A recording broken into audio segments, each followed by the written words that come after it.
اللہ تبارک و تعالیٰ کے بابرکت نام سے ابتدا ہے جو دلوں کے رازوں سے خوب واقف ہے۔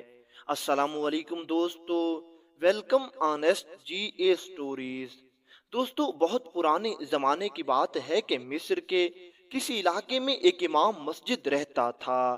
یہ امام مسجد بہت نیک دل اور بہت ہی متقی اور پرہیزگار تھا۔ اس امام مسجد کے ساتھ ایک عجیب بات یہ تھی کہ یہ امام مسجد مستجاب الدعوات تھا، یعنی جب کبھی دعا کرتا تھا اللہ تعالیٰ اس کی دعا منظور فرما لیتا تھا۔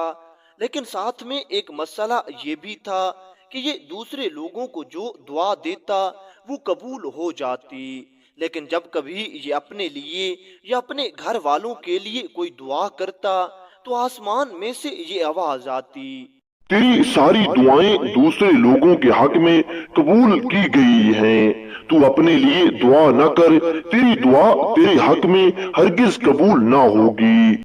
اس امام مسجد نے پہلے تو اپنے لیے دعا کرنا جاری رکھا، لیکن بعد میں یہ تقدیر الہی پر راضی ہو گیا اور یہ فقط دوسرے لوگوں کے لیے دعا کرتا اور اپنے لیے اس نے دعا کرنا چھوڑ دیا تھا۔ خیر، دن گزرتے گئے اور یہ امام مسجد بھی اسی طرح زندگی گزارتا رہا۔ کافی عرصے کے بعد اس امام مسجد کو ایک بیٹے کی ولادت کی خوشخبری ملی اور اس کے گھر میں ایک چاند جیسے بچے نے جنم لیا۔ اب یہ امام مسجد اپنے بچے کی پیدائش پر بہت زیادہ خوش تھا، کیونکہ کافی عرصے بعد اس کے ہاں بیٹے کی ولادت ہوئی تھی۔ لیکن یہ امام مسجد اپنے بیٹے کے حق میں دعا نہیں کر رہا تھا، کیونکہ امام مسجد ڈرتا تھا کہ اگر میں نے دعا کر لی تو پھر ادھر سے میری دعا نہ منظور ہوگی۔ اب آہستہ آہستہ امام مسجد کا یہ خوبصورت بیٹا جوانی کی طرف بڑھ رہا تھا۔ جب یہ بیٹا کچھ بڑا ہوا تو اس نے کیا رنگ روپ نکالا تھا۔ ادھر امام مسجد کو بھی اپنے اس بیٹے سے بہت زیادہ پیار اور لگاؤ تھا، اور امام مسجد کی بیوی بھی اپنے بیٹے سے جان سے زیادہ پیار کرتی تھی۔ اب امام مسجد نے اپنے اس بیٹے کو دین کی تعلیم حاصل کرنے کے لیے دوسرے شہر میں بھیج دیا، اور اس کا یہ جان سے پیارا بیٹا اپنے ماں باپ کو چھوڑ کر دین کی تعلیم حاصل کرنے کے لیے دوسرے شہر میں چلا گیا۔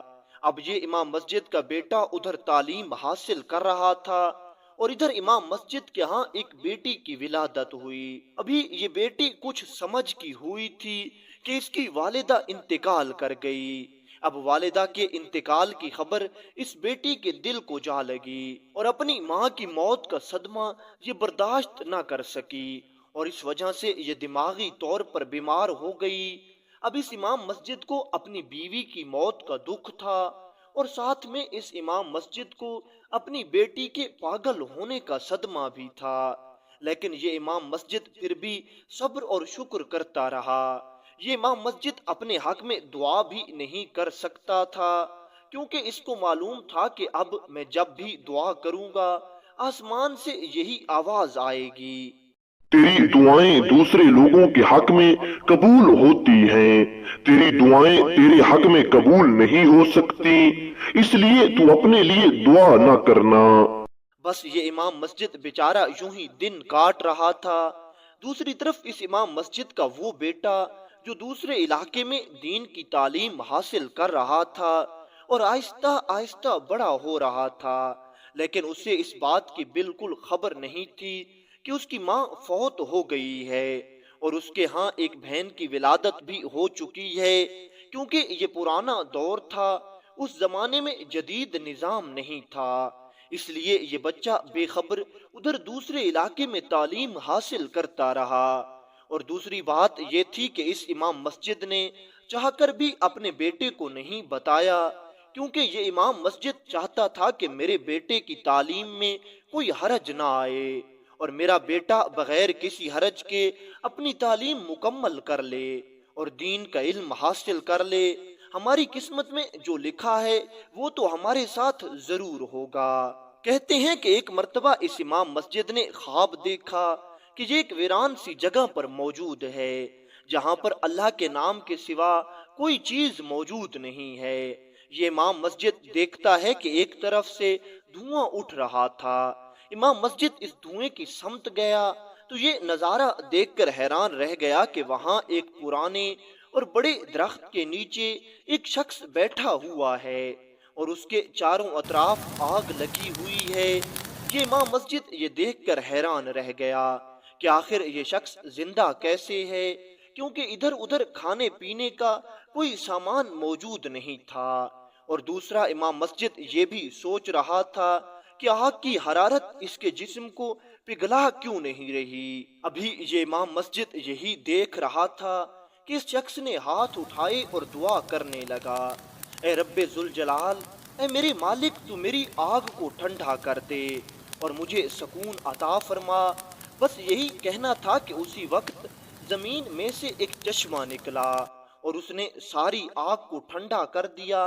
پھر تھوڑی دیر بعد وہی بوڑھا شخص ہاتھ اٹھا کر دعا کرنے لگا، اے رب ذوالجلال، مجھے بھوک لگی ہے، اے میرے خالق، اے میرے رازق، تیرے اس عاجز بندے نے کھانے کی دعا کی ہے، تو میری دعا قبول فرما اور مجھے کھانا عطا فرما۔ کہتے ہیں کہ اسی وقت آسمان سے دسترخوان اترنے لگے جن پر مختلف قسم کے کھانے موجود تھے۔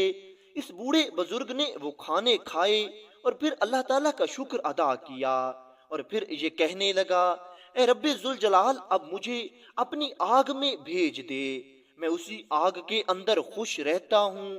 اور دیکھتے ہی دیکھتے اس بوڑھے شخص کے ارد گرد دوبارہ سے آگ بھڑک اٹھی اور یہ بوڑھا شخص اس میں بیٹھ گیا۔ یہ امام مسجد یہ سارا نظام دیکھ کر حیران و پریشان کھڑا تھا کہ تبھی اچانک اس کی آنکھ کھل گئی۔ اب تو امام مسجد اور زیادہ پریشان ہوا اور سوچ رہا تھا کہ آخر اس خواب کی تعبیر کیا ہو سکتی ہے، آخر وہ شخص اپنے لیے ایسی دعائیں کیوں کر رہا تھا، اور دوسری بڑی بات یہ ہے کہ آخر اس شخص کی اپنے لیے ہر دعا قبول کیوں ہوتی ہے۔ اس نے جو دعا کی اللہ تعالیٰ نے اسی وقت قبول کر دی۔ آخر اس کے پیچھے کیا وجہ ہے، آخر ایسا کون سا عمل وہ کرتا ہے جس وجہ سے اس کو یہ مقام و مرتبہ ملا ہے۔ خیر، یہ امام مسجد سارا دن پریشان رہا۔ اب یہ سوچ رہا تھا کہ میں کاش وہی خواب دوبارہ دیکھ لوں، یا وہی انسان خواب میں مجھے دوبارہ مل جائے تو میں اس انسان کے پاؤں پکڑ لوں اور اس سے پوچھوں کہ آخر تم ایسا کون سا عمل کرتے ہو کہ تمہاری ہر دعا تمہارے حق میں قبول ہوتی ہے۔ امام مسجد کو اس بزرگ سے ملنے کی اتنی جلدی تھی اور اتنی خواہش تھی کہ امام مسجد نے اللہ تعالیٰ سے دعا کی، یا اللہ، میری اس بزرگ سے ملاقات کروا دے، مجھے ایک بار پھر وہی خواب میں مل جائے۔ جانے انجانے میں اس امام مسجد نے اللہ تعالیٰ سے دعا کر دی تھی، لیکن اب کی بار کوئی آواز نہیں آئی تھی، اور اس امام مسجد کو بھی یہ بات بھول گئی تھی کہ پہلے میری دعا پر آسمان سے اس طرح کی آواز آتی تھی۔ خیر، اس امام مسجد نے عشاء کی نماز پڑھی اور یہ رات کو سو گیا۔ لکھنے والا لکھتا ہے کہ آدھی رات کے وقت پھر امام مسجد نے خواب دیکھا۔ آج امام مسجد نے دیکھا کہ وہ ایک سرسبز و شاداب باغ میں موجود ہے اور باغ سے بہت ہی خوبصورت اور پیاری خوشبو آ رہی ہے۔ تھوڑی ہی دیر بعد امام مسجد نے دیکھا کہ دور سے ایک شخص اپنے ساتھ ایک گدھا لے کر آ رہا تھا۔ جیسے ہی وہ شخص امام مسجد کے قریب آیا تو امام مسجد نے فوراً اسے پہچان لیا کہ یہ تو وہی بزرگ ہے جو کل مجھے اس آگ میں بیٹھا ہوا ملا تھا۔ امام مسجد نے سلام دعا کے بعد فوراً اس سے یہی پوچھا، آپ کون ہیں اور آپ کو یہ مقام و مرتبہ کیسے ملا ہے، اور آج اس گدھے کا مقصد کیا ہے، آج آپ گدھے کے ساتھ کیوں ہیں؟ اس بوڑھے بزرگ نے روتے ہوئے کہا، میاں، دراصل بات یہ ہے کہ آج سے کچھ عرصہ پہلے میں بہت گنہگار تھا اور میری کوئی بھی دعا قبول نہیں ہوتی تھی۔ پھر میں اسی پریشانی میں تھا کہ میرے حالات کب بہتر ہوں گے، کب میری دعائیں قبول ہوں گی۔ میرے پاس فقط ایک گدھا تھا اور ایک میرا بیٹا تھا۔ پھر ایک دن میں نے سوچا کہ میں اپنے بیٹے کو اللہ کی راہ میں قربان کر دیتا ہوں، اس طرح اللہ تعالیٰ کی ذات مجھ سے راضی ہو جائے گی اور میری دعائیں قبول ہونا شروع ہو جائیں گی۔ بس پھر کیا تھا، میں نے اپنے بیٹے کو اللہ کی راہ میں قربان کر دیا، اور اب دیکھو میرا بیٹا تو قربان ہو گیا ہے، لیکن میری ہر دعا قبول ہو رہی ہے۔ اللہ تعالیٰ کی ذات بھی مجھ سے راضی ہو گئی ہے۔ بس اس بزرگ نے اتنا ہی کہا تھا کہ امام مسجد کی ایک بار پھر آنکھ کھل گئی۔ امام مسجد اسی بارے میں سوچ رہا تھا کہ مجھے بھی اپنے بیٹے کی قربانی دینی چاہیے تاکہ اللہ تعالیٰ مجھ سے بھی راضی ہو جائے۔ کہتے ہیں کہ اگلے دن صبح کو اس کا بیٹا واپس اپنے گھر آ گیا۔ امام مسجد نے یہ دیکھا تو امام مسجد سمجھ گیا کہ شاید میری قربانی کا وقت آ گیا ہے، اس لیے میرا بیٹا ابھی گھر آ چکا ہے۔ امام مسجد نے اپنے بیٹے سے کہا کہ میری یہ خواہش ہے کہ میں اللہ تعالیٰ کی رضا حاصل کرنے کے لیے تجھے اللہ کی راہ میں قربان کر دوں، تو کیا چاہتا ہے؟ یہ نوجوان بھی نیک اور متقی تھا اور کافی عرصے سے یہ دین کا علم حاصل کر رہا تھا، اس کو بھی اللہ تعالیٰ کی راہ میں قربان ہونے کا جذبہ تھا۔ اس نے بغیر کچھ ہیل و حجت کے اپنے باپ کی بات مان لی۔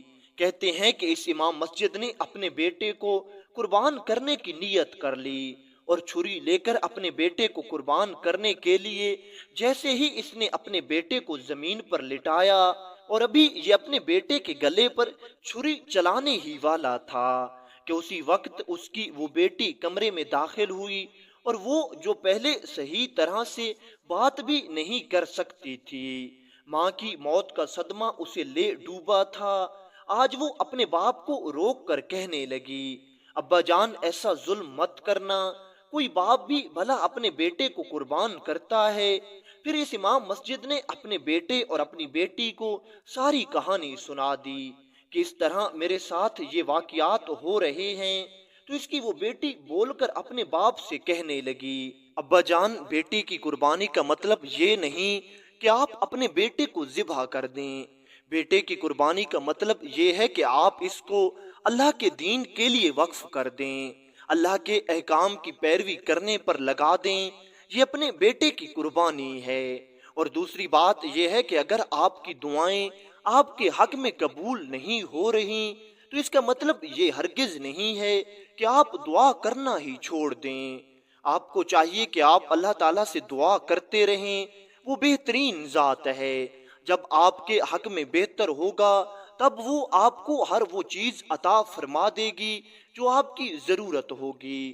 کتنے لوگ اللہ تعالیٰ سے دعا کرتے ہیں اور اللہ تعالیٰ سب کی دعا سنتے ہیں اور سب کی دعائیں قبول بھی ہوتی ہیں، لیکن ایک مقرر وقت پر۔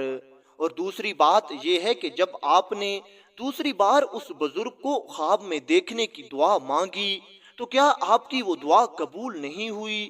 وہ امام مسجد جیسے ہی یہ سنتا ہے تو اس کے ہوش ٹھکانے آ جاتے ہیں اور اس نے اپنی بیٹی کو گلے سے لگا لیا اور بات اس کی سمجھ میں آ گئی کہ پہلے جو میری دعاؤں پر آواز آتی تھی وہ روحانی آواز نہیں تھی بلکہ شیطانی آواز تھی، وہ ابلیس کا فطور تھا اور ابلیس مجھے بھٹکا رہا تھا۔